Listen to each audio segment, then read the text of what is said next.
2025-ci ildə Azərbaycanda 189 mindən çox şəxs işlə təmin olunub. Bu barədə Dövlət Məşğulluq Agentliyinin keçən il yekunları və 2026-cı il üçün hədəflərə dair mətbuat konfransında bildirilib. Vurğulanıb ki, 16 mindən çox insan özünü məşğulluq proqramı ilə əhatə olunub. Ümumilikdə 2017-ci ildən bu günə fəaliyyət göstərən bu proqram 100 mindən çox, 113 minə yaxın vətəndaşımızı əhatə etmişdir.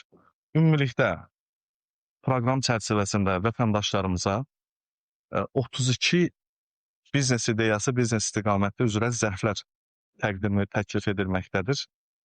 2025-ci ildə yeni 5 zərf artıq bu zərflərə əlavə edilmişdir. Digər zərflərimiz üzərində təkmilləşdirmə prosesi müntəzəm olaraq bazarın, istehlakçının tələblərinə uyğun təkmilləşdirilir və bu proses də davam etdiriləcəkdir. 2025-ci il özünü məşğulluq proqramı üçün daha bir əlamətdar hadisə ilə yadda qaldı. Belə ki, biz səmərəliliyin artırılması və dayanıqlı özünü məşğulluq prosesinin və kiçik biznesin təmin edilməsinə töhfə verəcək avtoklaster, klaster əsaslı özünü məşğulluq proqramlarının pilot olaraq icrasına başladı.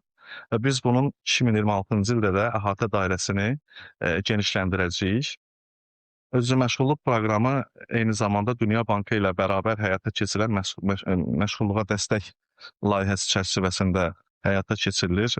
Bu özünü məşğulluğa dəstək layihəsi Azərbaycan təcrübəsi və Azərbaycan praktikası kifayət qədər beynəlxalq arenalarda bəyənilmiş və Dünya Bankının Avropa və Mərkəzi Asiya üzrə regional direktorunun 2024-cü ildə xüsusi mükafatına layiq görülmüşdür və məşğulluğa dəstək layihəsindəki Azərbaycan təcrübəsi bu layihənin icra edildiyi digər ölkələrə də nümunə olaraq göstərilməkdədir.